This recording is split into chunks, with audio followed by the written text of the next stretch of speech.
Welcome to the One Thing podcast, where we all get to usher in a new age of humanity, which we're calling Homo Spiritus. And we do this by practicing dancing with the one thing that individuals, communities, and countries have yet to try en masse. And that one thing is our connection to our higher self. This is the greater part of our true self. It's an anatomy. It's an anatomical part of ourselves. It's actually greater than our physical self. And people call this by various different names. And honestly, our prime directive as a human being, above all else, is to make and constantly return to this one thing connection day in and day out as our first step in dealing with life problems and even health problems and family and community problems, rather than viewing these problems as things that are separate from our connection to the one thing. So in this episode, we're going to be talking about the difference between that which engenders suffering and that which engenders sacredness. And we'll unpack the dynamics of suffering and propose steps that you might want to consider to shift from suffering to sacred. So we're talking about suffering or unrest versus sacred and peaceful. Yeah, and what a juicy topic. We've had a good time contemplating this one.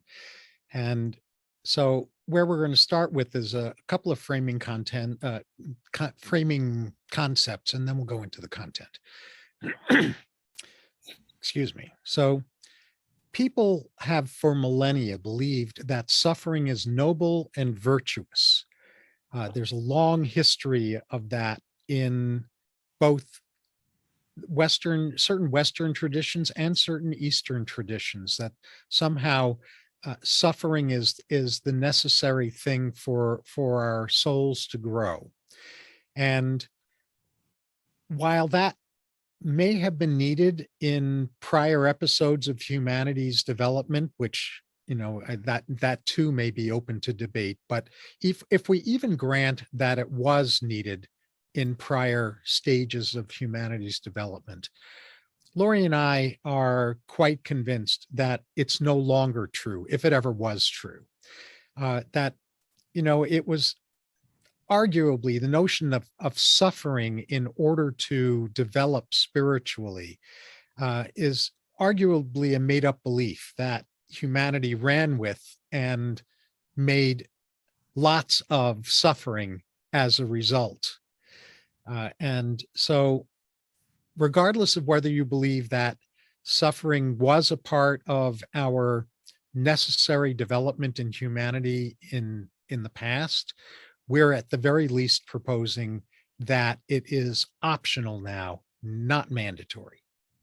Yeah, exactly. And, sometimes teachers who see things from a broader perspective call the phases that humanity goes through, as they call them, signatures. And apparently there was a time where the signature was, whether it was our choice or not, was suffering. But the signature now is ease and grace. It may not look that way when you look out to the happenings of the world, but we're in a transition from suffering to ease and grace. And so one of the reasons we're so excited about having these conversations is because we want to make them conscious, and we want to extend invitations and call forth our capacity to solve our problems individually and collectively with ease and grace more than with suffering. Because the big shakedown, the big lie, the big false belief is that humanity is irreparably wounded, and so that there's this programming that we have to set out on this path and look for our problems and figure them out and find ways to fix these problems, these aspects of being broken, as a human being. And this is kind of my personal experience is that this is a rabbit hole that leads to woundology, not healing. It doesn't mean we don't have things that woundings and traumas and pains and emotional, things that need healing. But if we come at that from a foundation of wholeness, that's very different than coming at it from a foundation of being irreparably wounded. Right. So the notion here is not that we're broken, but that we're well, one of the things that I think of is something that Ram Dass said decades ago, which, paraphrasing slightly, but I'm capturing the essence of what he was saying because I don't remember his exact words. It was, we're already whole and complete. We're just walking around in the world pretending we're not. Exactly. Exactly. And any spiritual teacher would point you in that direction to discover this truth for yourself because it lives in every cell of our being, and yet we look for it external to ourselves and wonder why we never find ourselves feeling whole and always find the rabbit holes of being broken and wounded. Well, that's why, because we will always find that if we're disconnected from our truth, from our higher self. We have to remember that if this part of ourselves is already whole, our higher presence is already whole, already well and vital, and it extends itself as us in physical matter. Each of our molecules is an extension of that higher wholeness, that higher presence of wholeness. Then it kind of closes the case. Like there's no such thing as being wounded if we are already whole. Yeah. And this reminds me also of something that's in A Course in Miracles, which at the beginning of A Course in Miracles, it says, this is not a course on love because love already is. There's nothing to teach about love. This is a course, again, in A Course in Miracles, this is a course in removing our awareness of the block. Sorry, let me say, removing the blocks to the awareness of love's presence. That's the wording I was looking to remember precisely as a precise quote. Removing our blocks to the awareness of love's presence. And so that makes sense, doesn't it? That love is already who we are and love is whole. Nobody would, and we're not talking about, romantic, romantic love. We're talking about the higher love, right? The fabric of the universe. Agape. Yeah. Love. Yeah. Yeah. So if that's already the way it is, then we're just removing the barriers to that conscious, not only awareness, but living from that place. Right. And so to be really clear, as we go through the rest of what we want to say in this episode, we're not encouraging anybody to pretend that they don't have baggage that needs to be healed. If we're carrying trauma, the trauma needs to be faced. It needs to be released. It needs to be completed so that it's no longer holding us back. But that needs to happen not because we're broken. Exactly. It needs to happen because it's simply a block standing in the way of our experiencing love's presence. Exactly. Can you imagine if you made a decision to come from that foundation of wholeness already, even with all your baggage and stuff, because we all have it. That's why we're here in this lifetime, is to return this energy to love. If you came from that foundation versus the wounded foundation, you would actually have healing with lasting impact. When we come from the wounded foundation, it never ends. It's like, okay, something might have shifted, but then something else comes right back around. And usually it's something of the same flavor, just, being dressed up a different way. And we wonder why we never can get ourselves out of the quicksand. Right. And I have had my share of experiences over the course of my life that I refer to as being bludgeoned into surrender, where I had to hit a hard bottom in order to open up to healing. I had to be in a massive amount of pain in order for that to happen.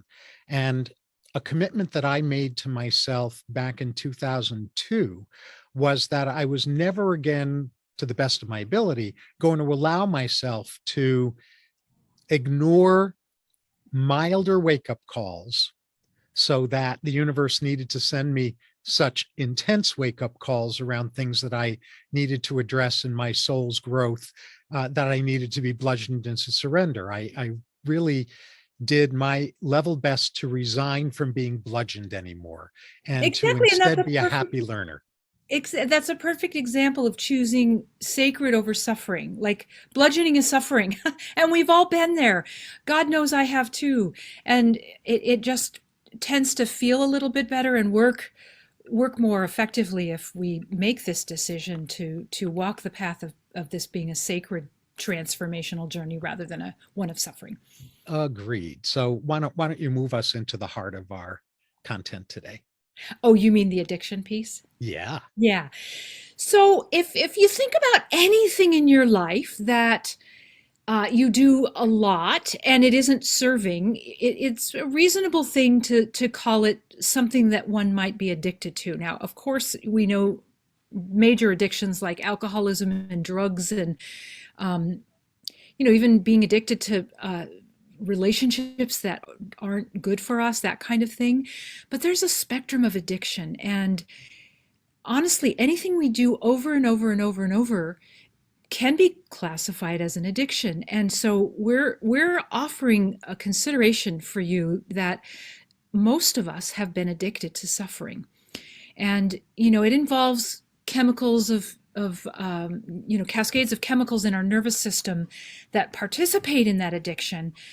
But just be willing to look at where it is that you suffer most, where it is that you haven't been able to access peace, and consider that that might be an addiction that you wouldn't choose necessarily to say, yes, I want to be addicted to that. Like we might say we want to be addicted to sugar because we like the taste of sugar, and that is a very addictive substance, but that you didn't know you were addicted. And then you can follow the typical steps of unhooking from addiction that any of us have to follow when we choose to no longer be addicted to something. Yeah. Yeah. Absolutely. So to build on that, I'm going to say in a different way something that we've already said, which is we're not wounded. Our mind is, if you will. Suffering is simply our mind at war. Suffering is our mind in a state of war. And addicted suffering is our mind in an addicted state of war. So when we are in that state of war inside ourselves, why wouldn't we individually pool our suffering together to co-create societal war? So, you know, outer war, the thing that we usually refer to as war out in the world, is essentially the collective expression of wounded minds that are addicted to suffering and are playing that out on an external events stage, essentially as a hiding strategy for trying to fix something out there because we're not fixing what really needs to be fixed in here. Mm-hmm. Mm-hmm. Yeah, very true. And you can even imagine the game that is played sometimes at picnics or those kinds of things where a tug of war where there's a big old rope and one or more people on either side and they're pulling back and forth. And we have this going on inside of us all the time. And it's exhausting. It's a form of resistance. And so what we're inviting ourselves all to consider is to bring this energy to rest. And we cannot do that because it's such an addictive pattern. We cannot do it without our connection to our higher self. The Course in Miracles does talk about inviting this higher presence or this higher spirit or the Holy Spirit in to help us see what's actually true about what we think is true. In our lower human mind, we think it's one way. And what I find curious is that when we play tug of war, whether it's in ourselves or in a game or in real life, we're fighting for our limitations. We're fighting for our suffering. We're fighting for our addictions. And how illogical is that really? If We're we fighting to preserve our ego rather than to open up to higher wisdom. Right. So, we'll always say in these podcasts that it's a reminder because we talk about the mind only learns by repetition. So the reminder is to connect and align with this higher energy. Be willing to be receptive to what you could learn about the situation or your thinking or whatever that you don't already know. And maybe one of those things will be that you're actually not broken or wounded irreparably. Right.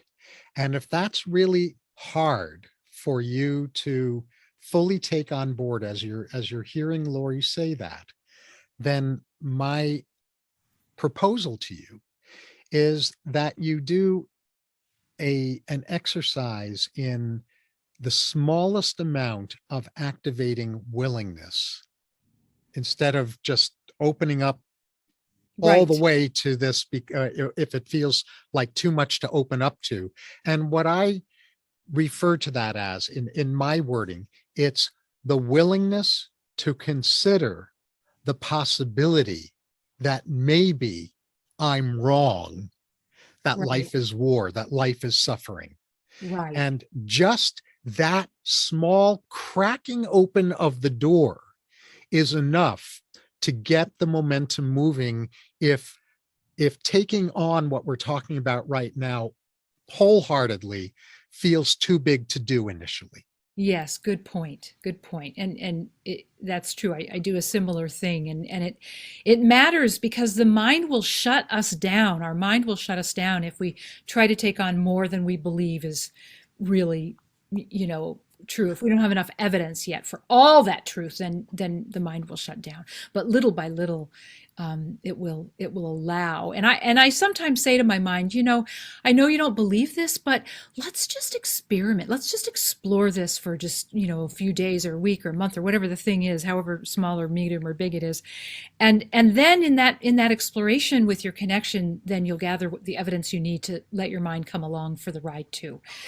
So we have spoken, I believe, before that the original wound for every human being is this wound of separation from our higher self. And this invites that very instantaneous separation that happens to a human mind right then and there invites suffering, or it invites a foundational belief that suffering is inevitable because the feeling of being separated from our source of life is painful. And that there it is right there is an element of suffering that creates a larger recipe of suffering in every pocket of our life, actually. Maybe not every pocket, but a lot of the pockets. Some of it's conscious to us and some of it is actually unconscious and drives a lot of our behavior. So Mhm. just remember that that's a wounding that the original wound that we all have, that's very uh, repairable. It doesn't even need to be repaired really if we're being semantic about it, because it never happened. It's just we believe it happened and we've been operating as if it happened. So it's about coming back together in that full alignment with our higher self that teaches us, oh, this isn't even real. Right. And that's part of why it's so important to be connected with a source of higher wisdom within us beyond our own seemingly separated ego. So Lori used a term that is used in A Course in Miracles. It's also used in Christianity, which is the Holy Spirit. What I want to add about that, if you're Jewish, for example, you may not know that there is a term in Judaism for the Holy Spirit. It's Shekhinah, right? So if that terminology feels more Christian to you than you're comfortable with, don't worry about that. Just use the word for that voice, if you will, of higher love and higher wisdom that your spiritual tradition uses. Each spiritual tradition has its own word for that, right? So I wanted to add that. Yeah, perfect. Um, so let's shift to another aspect of this, which is about the grain, or you might even say the boulder of truth with suffering. Because Lori and I are not trying to provide the message that that you should pretend you're not suffering when you're suffering. because denial doesn't help with any of this. So instead, the grain or the boulder of truth with suffering that we want to offer to you is that suffering is a sign that we've simply fallen out of alignment with the sacred. We've fallen out of alignment with our higher self, or with higher wisdom, or with higher love, or with the flow of the universe, or however you word the one thing, right? Yeah. And so when we're suffering, all this is information about something that's needing to be released, or trauma that's needing to be brought to rest, or a future direction we are being called toward but are resisting. And so this is what everyone knows to be healing or transformation. When something comes up and a change is needed, that's all that suffering, whether it's mild or moderate or extreme, is calling to us to recognize. It's simply a wake-up call. What suffering doesn't mean, like we've been saying throughout this whole episode, is that something's wrong with us. Suffering simply means that we have fallen out of alignment with the sacred. Beautiful, beautiful. Yeah, I like to refer to that, and any sort of a suffering, pain, something of that nature, as a message of intelligence, because it's getting our attention for a reason. As David said, we're out of alignment, something needs to be released, some trauma or pain needs to be brought to healing. And here's the other thing I have to say about the Holy Spirit. So the Holy Spirit is code, if you will. So if one is of the mindset to think about the Trinity, the Trinity is said to be inclusive of the masculine aspect of the source of life, which is light, us as a human being, and then the Holy Spirit, which has always been sort of nebulous. It's been sort of just tucked under the rug, if you will, a little bit. But the Holy Spirit actually represents the feminine aspect of the source of life. And that in Judaism, Shekinah is actually the feminine aspect of the source of life. Yes. And why that matters is because the feminine aspect of life is literally matter. It's the physical matter. Matter is comes from the root word mater, which means mother in Latin, and Mother Earth represents that. Our bodies being made from the elements of Mother Earth represents that. And we can always find the energy that has us by the tail or is choking us in any given moment. A lot of times people will say, go to where you feel it in your body, but people are actually afraid to do that because they think it's going to swallow them whole. But actually the opposite happens if you go to where it is in your body and you breathe with it. If you just be with it, if you be with your matter, where your body is getting your attention as a message of intelligence, it actually can help to dissipate the intensity of the pain or the suffering or the trauma. And if you need more work, you'll know what to do, because matter has a lot of guidance to give us. There's an inordinate amount of intelligence in every cell of our body, and we have trillions of cells. And this is where the intelligence for healing lives, not in our mind. Our mind is designed to be in service of that processing, right? So I'm just bringing that to your awareness because it matters. I guess I'll say it that way.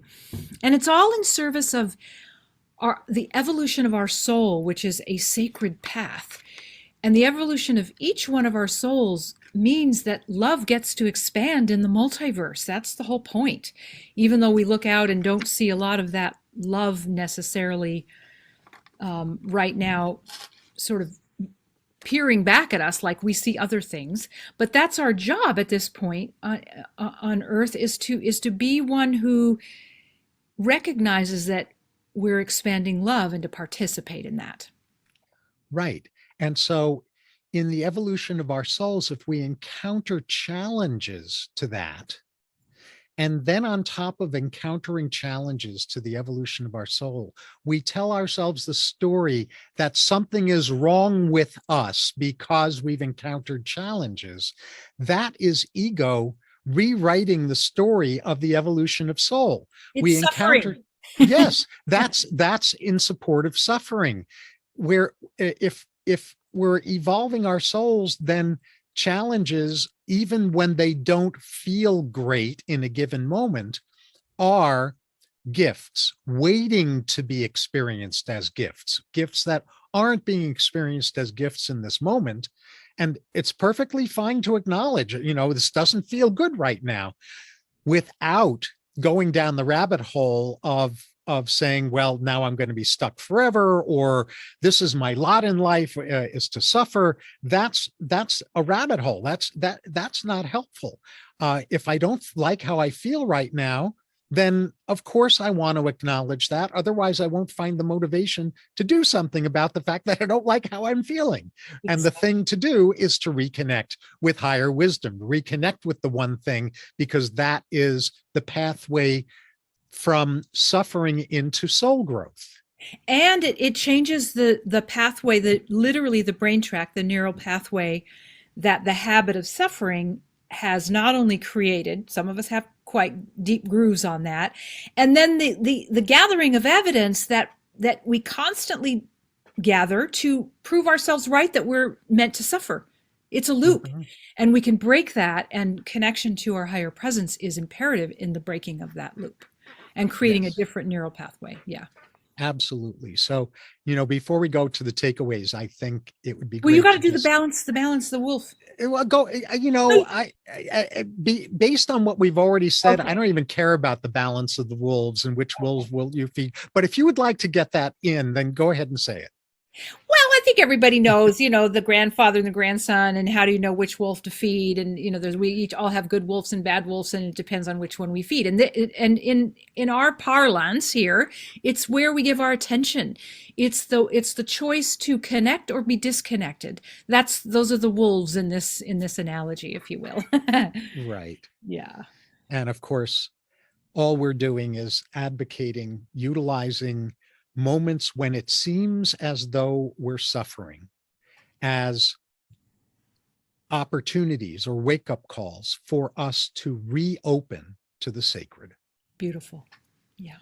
So, are you ready to go Mhm. on to takeaways? So, we have a few takeaways to offer to you for your consideration. And as always, we hope you are always taking what's of value and leaving behind the rest. So, our first takeaway as an offer for your consideration is consider resigning from being bludgeoned into surrender, like I talked about earlier, and instead embracing the objective, the commitment to become a happy learner. And what a happy learner is, again, and it's also Course in Miracles terminology, but what it's shorthand for is that I don't I need lower and lower levels of intensity in my wake up calls in order to reconnect with source, in order to move forward with my soul's growth, rather than relying on being in profound pain before I keep growing. So resign from bludgeoning and embrace becoming a happy learner. And That's maybe the in the first. beginning, you're just being a willing learner until Yeah. you find your way in the dark to a little bit more what feels like more happy. Yeah. I mean, being a happy learner in training is perfectly fine. Yeah, there we go. There we go. And then the other takeaway we would invite you to is to look for, we said this a minute ago, look for where you don't feel peace. And actually, you don't even have to look for it. All this stuff is already woven into how you've been operating in your life, in yourself, in your life. So allow for those places where you don't feel peace to show themselves to you under grace and ease. This is something that you can request of your higher self. Please see that my awarenesses and the places that I'm going to bring to peace are given to me by grace and ease, right? Like we get to ask for that. And then that's all you need to know, because if you don't feel peaceful about something, or if you have a sense of warring in yourself or an unrest, that's a message of intelligence, as we talked about earlier, that you get to choose to bring return to love, or heal, or release, or transform, whatever words you want to put to it, or put it off until another time. like David said, sometimes we just have to let them go until they come back in a louder form. That's just the way it is. Hmm. And so, piggybacking on what we've been talking about now with milder forms and more intense forms, the next takeaway that we want to offer to you is that the monitoring of this is not a, oh, while I'm doing my meditation or prayer kind of thing. It's not a once a week if you go to a house of worship. It is truly and literally a moment to moment practice. So we want to invite you, if this fits for you, to begin your process of exchanging suffering for the sacred in every moment, in every here and now moment where suffering comes up inside you at any level of intensity, including the mildest levels of intensity, because if suffering is coming up for you, even mildly, it's ready to be dealt with. It Exactly. doesn't need to be put off. And it wouldn't be coming up if it wasn't ready. That is one thing I have learned without any doubt at all in any cell of my being is if it's up, it's ready. And you get to decide. And then, David was saying, if it comes up in every moment, and that might feel a little overwhelming to you, like, wow, I'm going to be tending this every moment of my waking day. I got other stuff to do as well. But just let it live alongside everything you do. And this is what's really important to me. This may or may not speak to you, but I have to make this enjoyable. Otherwise, I won't want to do it.